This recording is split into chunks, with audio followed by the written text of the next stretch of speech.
El 3 de abril de 2024, mientras una lluvia de misiles cruzaba el cielo entre Irán e Israel, una familia entera desapareció sin dejar rastro. Eran los Samid, madre, padre y dos hijos pequeños, atrapados en una carretera secundaria del sur del Líbano. Su última ubicación registrada fue una zona desmilitarizada que, horas después, quedó sepultada por explosiones. Nadie volvió a verlos. Durante meses, se creyó que habían muerto, que eran, simplemente, otra cifra más en el caos. Pero un año después, una misión humanitaria de la ONU encontró algo. No eran restos, no era ropa, era otra cosa, algo que no encajaba. ¿Quiénes eran realmente los Samid? ¿Por qué lo hallado no coincide con ninguna explicación oficial? ¿Qué sucedió esa noche? Prepárate para conocer un caso que desborda lo inexplicable. Y al final, tú decidirás qué pensar. Suscríbete y activa las notificaciones, porque esta historia recién comienza. El padre se llamaba Ziad Samid, tenía 41 años, ingeniero civil nacido en Sidón, criado en una familia de clase media que había logrado estabilizarse en medio de décadas convulsas. Su esposa, Laila, de 39 años, era maestra de primaria en una escuela local. Llevaban 15 años casados, y sus dos hijos, Nur de 10 años y Karim de 6, eran el centro de su mundo. Los vecinos los describían como una familia tranquila, muy unida, con rutinas simples, escuela, trabajo, tardes de lectura y paseos al mar cuando podían. Ziad, reservado y serio. Laila, más alegre y expresiva. En enero de 2024, la tensión en la región comenzó a escalar. Israel e Irán intensificaron sus amenazas cruzadas tras una serie de ataques no reclamados. El sur del Líbano, donde vivía la familia Samid, se convirtió rápidamente en una zona de alta sensibilidad. Aunque la guerra aún no estallaba formalmente, los vuelos de drones, los cortes de electricidad y los rumores en la calle eran diarios. Nadie se sentía a salvo. A mediados de marzo, Ziad decidió que debían marcharse, al menos temporalmente. No tenían visas para salir del país, pero su hermano mayor, residente en Amán, Jordania, les ofreció refugio. El plan era cruzar la frontera por Siria, luego seguir hasta Jordania en auto. Parecía una ruta segura, o al menos más tranquila que quedarse en una zona que pronto podría arder. El 1 de abril hicieron las maletas. 3 mochilas pequeñas con ropa, medicamentos, algunos ahorros en dólares, los pasaportes. Ziad insistió en llevar también un maletín de documentos de trabajo, planos y una vieja libreta con anotaciones técnicas. «Nunca se sabe qué necesitaremos después», dijo, mientras lo colocaba en el maletero. Esa libreta se convertiría un año después en una pieza clave de un rompecabezas imposible. La noche anterior a su partida, Laila habló por teléfono con su madre. Estaban nerviosos, pero determinados. «Nos vamos antes de que esto explote», dijo. «Volveremos cuando todo pase». El 2 de abril partieron al amanecer. Su coche, un viejo sedán Peugeot blanco con placas de Sidón, tomó la autopista hacia el noreste. Su último contacto fue un mensaje de voz que Laila envió a una amiga de la escuela. Se escuchaban risas infantiles de fondo y la voz de Laila diciendo: «Estamos en camino, los niños van cantando». Ziad maneja concentrado como si llevara oro. Después, silencio. La carretera que eligieron pasaba cerca de Marshayun, una región montañosa con control militar intermitente entre el ejército libanés y fuerzas no oficiales. Es un terreno rural, lleno de pequeños pueblos donde la vida se aferra con uñas a cada colina. El 3 de abril, mientras ellos avanzaban, se produjo el ataque que cambiaría el mapa. Irán lanzó un bombardeo sobre posiciones israelíes y como respuesta, Israel bombardeó zonas del sur del Líbano, donde sospechaban que operaban milicias apoyadas por Teherán. No se supo exactamente dónde estaban los Samid en ese momento. Las redes celulares cayeron. Los informes de la prensa eran confusos, contradictorios, saturados de imágenes de humo y gritos, sin nombres, sin rostros. Cuando el alto al fuego informal llegó, 5 días después, la comunidad internacional ya tenía una nueva cifra de víctimas, pero ningún registro mencionaba a la familia Samid, ni entre los heridos, ni entre los muertos, ni en los refugios. La primera en notar su ausencia fue la madre de Laila. Llamó, escribió, nada. Luego lo hizo la amiga a quien Laila había enviado el último audio. Debe ser la señal, decían al principio, pero pasaron los días y el Peugeot blanco nunca apareció. Ziad era un hombre metódico, no solía improvisar. Sus documentos estaban en regla, el coche estaba en buenas condiciones y el itinerario que había trazado evitaba zonas de mayor conflicto. Todo había sido calculado para minimizar riesgos. Entonces, ¿por qué desaparecieron? Lo más inquietante es que en las semanas posteriores se inspeccionaron las rutas más probables que debieron haber tomado.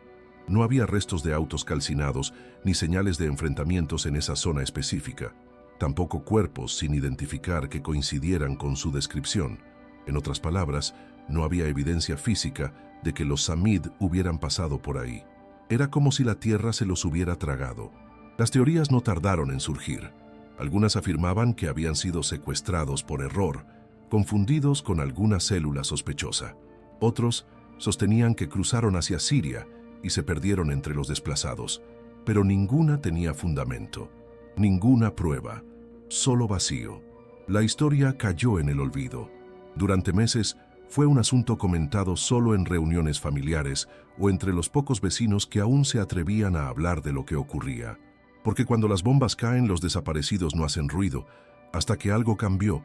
Pero antes de contarte eso, necesito preguntarte algo. ¿Qué crees que pudo haber pasado con ellos? ¿Crees que alguien puede simplemente desvanecerse así, sin dejar una huella? Déjanos tu opinión en los comentarios.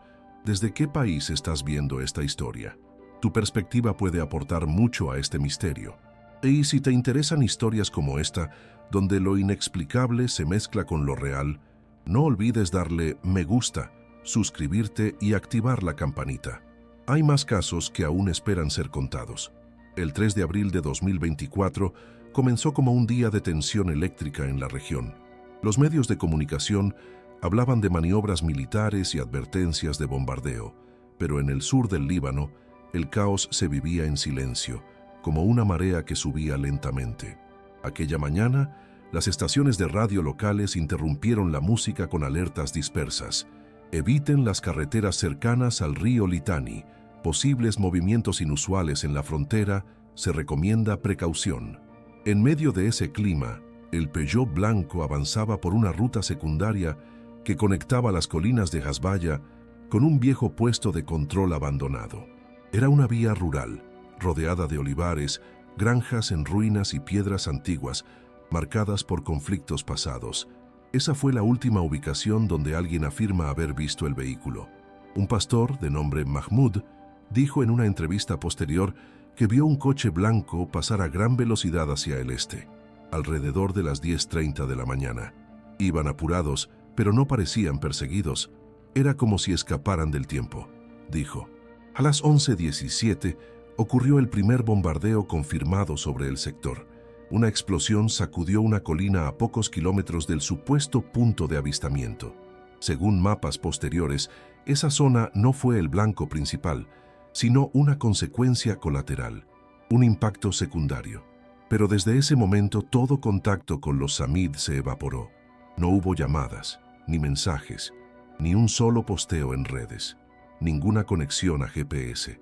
El teléfono de Laila dejó de emitir señal. El de Ziad, según los registros de su operador, se apagó exactamente a las 11:21. Una semana más tarde, cuando equipos de rescate comenzaron a explorar las zonas menos devastadas, un grupo de voluntarios cruzó la misma carretera que los Samid debieron haber tomado. Buscaron escombros, restos, marcas de derrape, manchas, piezas de vehículo. No había nada. Más inquietante aún fue el testimonio de un dron militar que sobrevoló la zona en la tarde del 3 de abril. Las imágenes, clasificadas en su momento, fueron liberadas parcialmente meses después por una filtración. En una de las tomas, tomada a las 12:03 p.m., se aprecia una mancha blanca al fondo de una quebrada. Muchos creen que es el Peugeot, otros dicen que es una lona vieja, pero lo extraño es que en las siguientes tomas, tomadas apenas minutos después desde otro ángulo, esa mancha ya no está. El misterio se profundizó cuando un equipo de periodistas libaneses, en una investigación independiente, accedió a grabaciones de cámaras de seguridad de una gasolinera abandonada en Klaya, a 30 kilómetros de allí. Una de las cámaras, que milagrosamente aún funcionaba gracias a una batería solar, grabó un automóvil blanco pasando a gran velocidad a las 10:52 am. Aunque la imagen es borrosa, la silueta coincide con el modelo del Peugeot de los Samid. Pero hay un detalle escalofriante. En el asiento del conductor no se ve a nadie.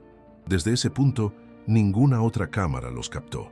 Durante las primeras semanas tras la desaparición, el caso fue considerado una más de las miles de tragedias invisibles que ocurren en zonas de guerra. Pero algunos aspectos no cuadraban. Por ejemplo, el coche de los Samid tenía un sistema antirrobo antiguo, pero efectivo. Si alguien hubiese querido robarlo o moverlo, necesitaba una llave física. Además, Ziad había instalado una cámara trasera para vigilar a sus hijos durante el viaje. Esa cámara, conectada a un pequeño dispositivo de almacenamiento USB, nunca fue encontrada. Tampoco sus documentos, ni sus mochilas. Nada. Un rescatista libanés que pidió permanecer en el anonimato confesó en una entrevista: «Nosotros hemos visto cuerpos calcinados, coches destrozados, sangre en la tierra. Sabemos cómo se ven las huellas de una tragedia, pero aquí no había nada, ni siquiera huellas de neumáticos».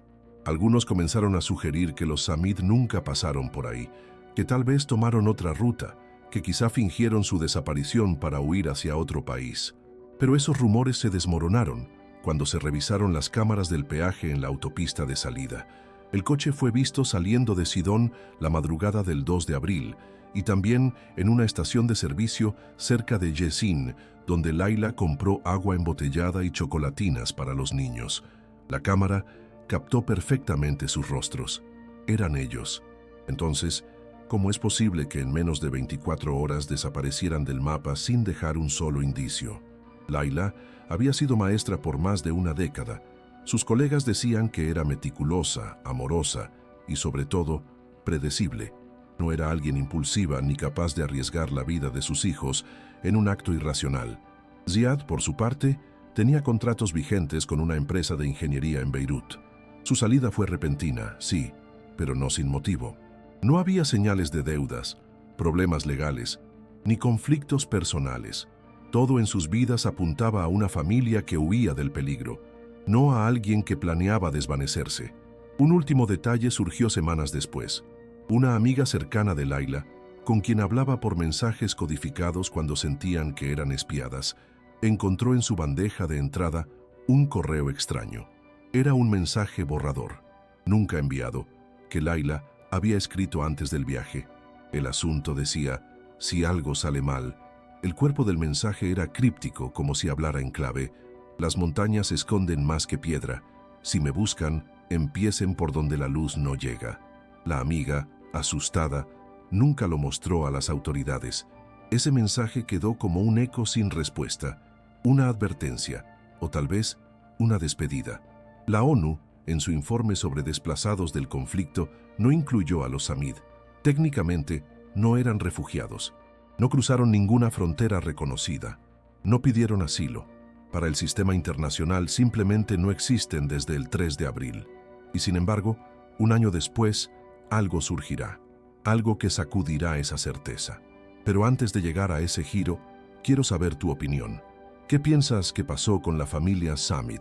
¿Crees que algo más profundo, más oscuro, ocurrió ese día? Déjame tu teoría en los comentarios. ¿Estás viendo esto desde un país afectado por conflictos? ¿O desde un lugar donde estas historias parecen lejanas? Tu voz es parte de este misterio. Y si esta historia te ha impactado, recuerda dejar tu like, suscribirte y activar las notificaciones, porque la historia de los Samid aún no ha terminado. En las semanas que siguieron al 3 de abril, el sur del Líbano era un laberinto de ruinas, ruido metálico y silencio. Las operaciones de rescate eran intermitentes, limitadas por los acuerdos políticos que definían las zonas de intervención. Cada facción armada imponía condiciones. Cada grupo humanitario necesitaba permisos distintos. Y mientras tanto, cientos de familias buscaban a sus seres queridos bajo los escombros, sin ayuda suficiente. La desaparición de los Samid no fue inmediata en los registros oficiales. No estaban en ninguna lista de heridos.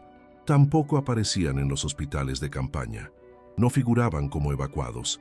Era como si hubieran sido un fantasma dentro del conflicto, una línea olvidada en medio del caos. La primera denuncia formal fue presentada por el hermano mayor de Ziad en la embajada libanesa en Amán, Jordania. Llevaba días intentando comunicarse con ellos. Al no obtener respuesta y al ver las noticias del bombardeo, entendió que algo estaba muy mal. La denuncia quedó registrada como sospecha de desaparición forzosa, pero sin coordenadas claras, sin evidencia física y en medio de un conflicto militar, poco podía hacerse. Los primeros intentos de búsqueda sobre el terreno fueron encabezados por civiles.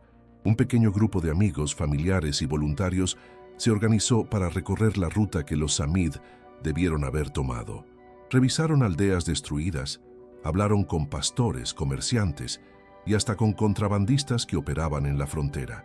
Nadie los había visto, nadie tenía pistas. Uno de los primeros en tomarse en serio el caso fue el coronel Faris Rami, un oficial de inteligencia retirado que vivía en la zona y que había conocido a Ziad años atrás. Movido por una mezcla de honor personal y sospecha profesional, comenzó a rastrear sus pasos. Lo primero que le llamó la atención fue la falta de huellas tecnológicas. En pleno siglo XXI, una familia no puede simplemente desaparecer sin dejar datos. Faris accedió a registros de telecomunicaciones gracias a contactos en Beirut.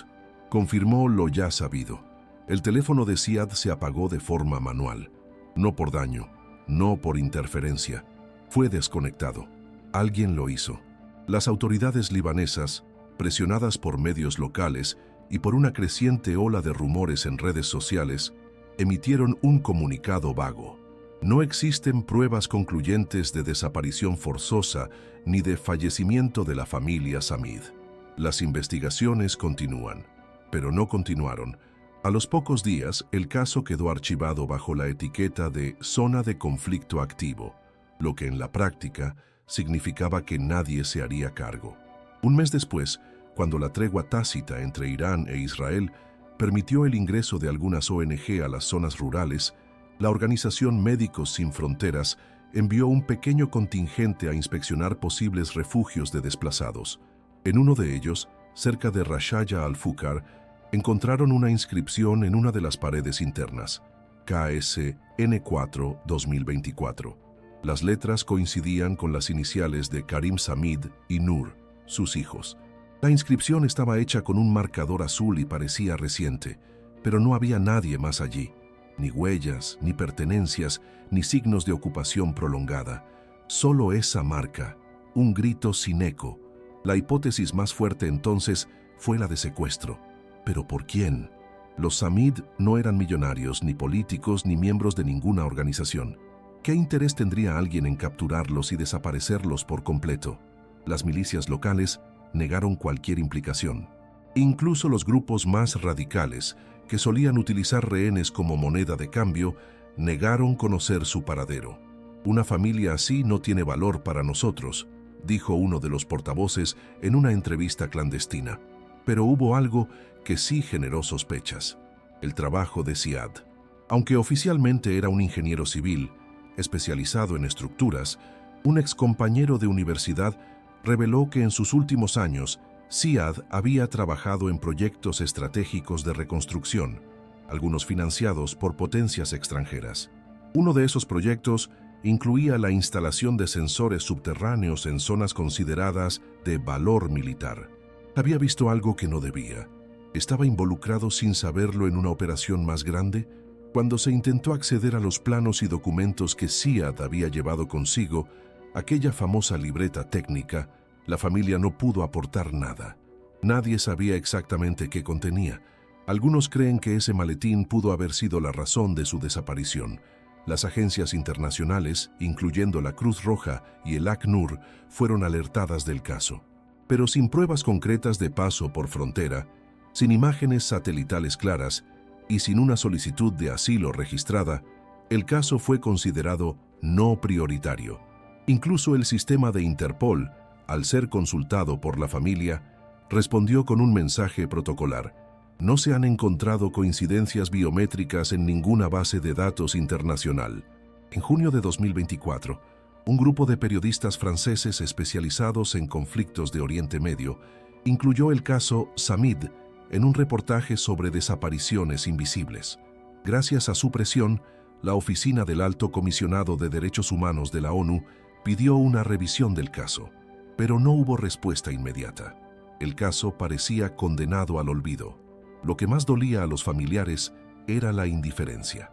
«Es como si no hubieran existido», dijo entre lágrimas el hermano de Ziad, como si su vida, sus sueños, sus hijos no importaran, como si fueran solo polvo entre ruinas.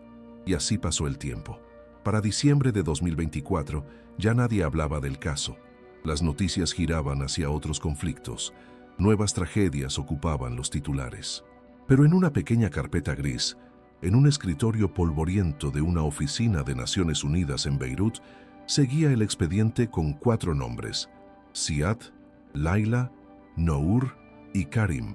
Hasta que en abril de 2025, justo un año después, una misión de la ONU desplegada en colaboración con arqueólogos locales para inspeccionar cuevas antiguas y túneles en las colinas de Azbaya encontró algo. Fue un descubrimiento casual. No buscaban personas, buscaban restos arqueológicos, pero lo que hallaron no era del pasado, y ese hallazgo cambiaría el curso de esta historia. Antes de revelarte ese giro inquietante, quiero hacerte una pregunta. ¿Crees que es posible que alguien en pleno siglo XXI pueda hacer desaparecer una familia entera sin dejar huellas? ¿Crees que las zonas de conflicto son una excusa para esconder secretos más profundos? Déjame tu opinión en los comentarios y cuéntame desde qué parte del mundo estás viendo este caso. ¿Has vivido una situación similar en tu país? Si este caso te impacta tanto como a nosotros, no olvides dejar tu like, suscribirte y activar la campanita. Historias como esta merecen ser contadas hasta su último misterio.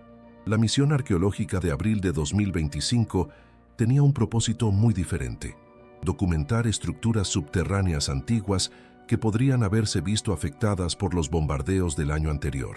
Sin embargo, mientras inspeccionaban una red de túneles naturales en las laderas orientales de Hasbaya, un miembro del equipo detectó una anomalía.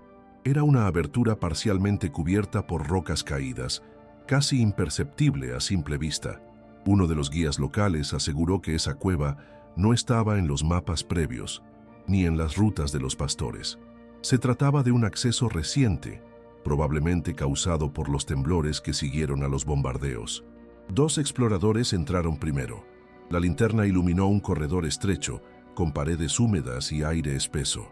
Pero lo que hallaron al final del túnel fue algo que nadie pudo explicar: una cavidad amplia, con signos claros de ocupación humana reciente, y no de siglos atrás, sino de meses.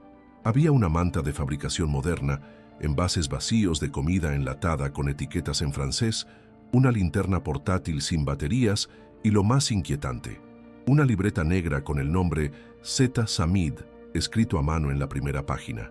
Era la misma libreta que Ziad había empacado antes de salir de casa. Estaba cubierta de polvo, pero intacta. Dentro de ella no había planos ni cálculos técnicos. Lo que contenía eran páginas arrancadas, notas sueltas, garabatos y dibujos que parecían hechos por un niño. Algunos mostraban una figura humana sin rostro, otras una serie de símbolos circulares conectados por líneas quebradas. En varias páginas se repetía la palabra eco, escrita en árabe, francés e inglés, como si alguien la hubiese escrito en estado de confusión o pánico. Junto a la libreta había una prenda infantil, una bufanda amarilla con dibujos de estrellas. Según la familia, era de Nur. Tenía su nombre bordado en una esquina. El equipo de la ONU suspendió la expedición de inmediato y selló la entrada. La noticia se mantuvo en secreto durante 5 días, mientras se evaluaban las implicaciones.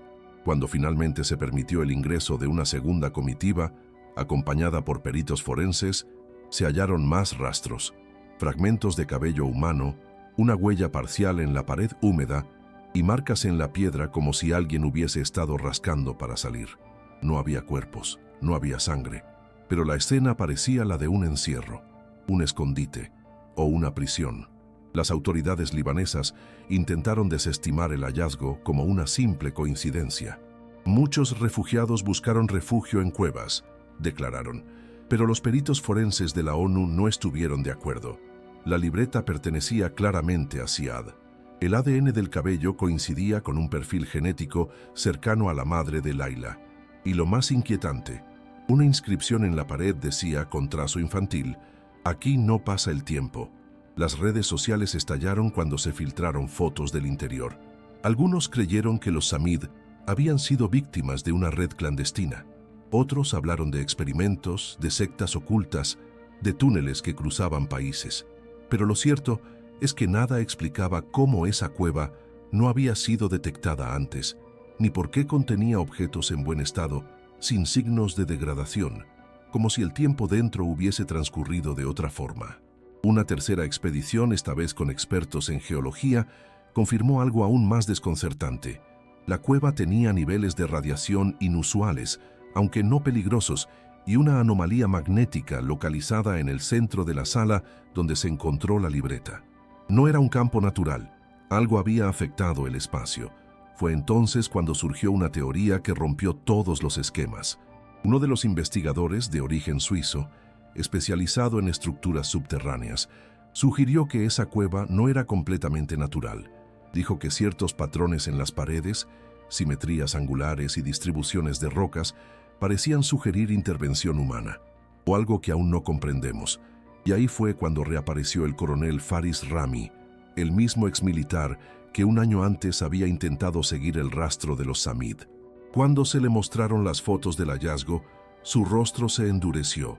Dijo una frase críptica: «Yo conozco ese patrón, lo he visto antes, en un sitio que el mundo no debía descubrir». A partir de ese momento, el caso pasó a un nivel superior. Equipos de inteligencia comenzaron a solicitar acceso a los archivos.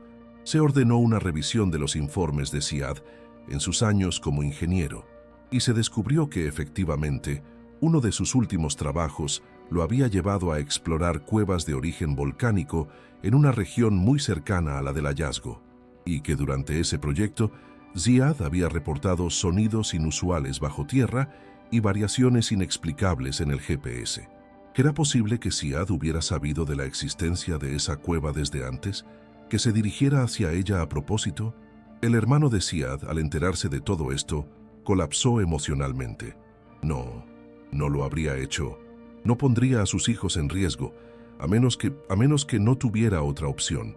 El hallazgo fue oficialmente catalogado como anomalía sin explicación confirmada. Pero en privado los investigadores comenzaron a hablar de algo más. ¿Y si los Samid no desaparecieron, sino que fueron absorbidos? ¿Absorbidos por qué? Nadie lo sabe. Los objetos hallados fueron enviados a laboratorios en Ginebra y Montreal para su análisis. Hasta ahora no hay conclusiones. La libreta no contenía tinta común. Las muestras revelaron compuestos químicos que no coincidían con ningún producto disponible en el mercado local. Y las huellas dactilares halladas en la linterna no estaban en ninguna base de datos civil, criminal o militar. Ni siquiera coincidían con los Samid. Entonces, ¿quién estuvo allí? ¿Y por qué dejó atrás cosas tan personales? Muchos creen que los Samid llegaron a ese lugar y fueron víctimas de un experimento. Otros piensan que encontraron refugio y simplemente huyeron después. Pero hay quienes dicen que siguen allí, de alguna forma. Antes de mostrarte lo que revelaron las últimas páginas de esa libreta, quiero saber tu opinión. ¿Qué crees que sucedió en esa cueva? ¿Por qué no hay rastros de escape? ¿Y qué significa esa frase, «aquí no pasa el tiempo»? Déjame tu teoría en los comentarios. ¿Alguna vez sentiste que un lugar tenía algo inexplicable? ¿Has vivido alguna experiencia donde el tiempo parecía alterarse? Tu historia puede iluminar esta oscuridad. Y si esta investigación te atrapó tanto como a nosotros, apóyanos con un like, suscríbete y activa las notificaciones, porque en el próximo capítulo exploraremos las teorías más inquietantes sobre este caso, y tú serás parte de la búsqueda de respuestas. Durante semanas, los investigadores de la ONU, los analistas independientes y hasta los teóricos más escépticos intentaron comprender lo que ocurrió con la familia Samid. Pero cuanto más se excavaba en los detalles, más se alejaba cualquier certeza. La libreta encontrada en la cueva contenía una secuencia de palabras escritas a mano por diferentes personas, con distintos trazos. Una frase se repetía en varios idiomas. Nos vigilan desde dentro. Los investigadores creen que algunas de esas frases no fueron escritas por Ziad ni por Layla, sino por alguien más. Alguien que compartió ese espacio, o que ya estaba allí antes. Entonces, ¿qué ocurrió con los Samid? Hay varias teorías, ninguna concluyente, todas perturbadoras. La primera y más lógica es la del secuestro. Se sugiere que alguna organización clandestina, con intereses en los conocimientos técnicos de Ziad, interceptó a la familia. Tal vez sabían que él tenía acceso a información estratégica. Tal vez lo llevaron a ese sitio, lo retuvieron y luego destruyeron todo rastro. Pero si eso fue así, ¿por qué dejar atrás la libreta, los objetos personales y mensajes tan enigmáticos?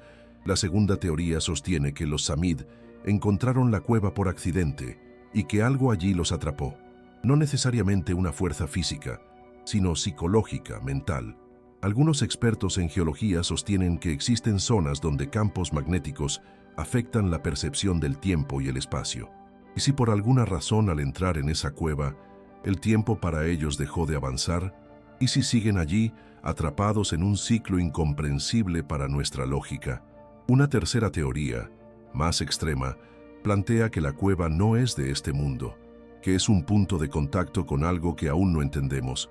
No se habla de extraterrestres, sino de una forma de energía, una presencia que se manifiesta en lugares de alta carga emocional o histórica. Según esta idea, los Samid habrían sido absorbidos por un fenómeno que está más allá de las leyes físicas, y que la frase «aquí no pasa el tiempo» sería un eco de esa experiencia. La cuarta teoría es aún más oscura.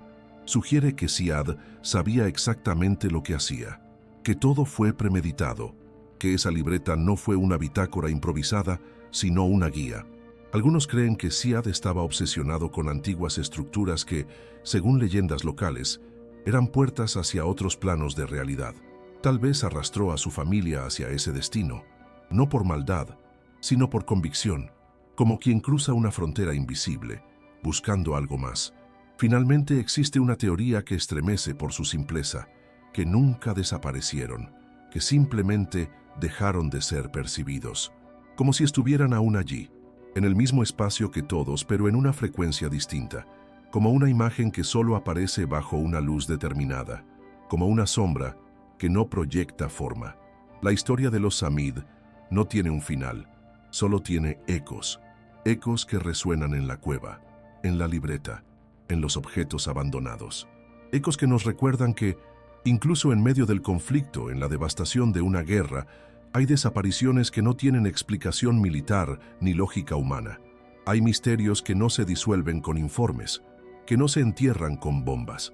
Y es en esa frontera difusa entre lo real y lo incomprensible donde esta historia habita.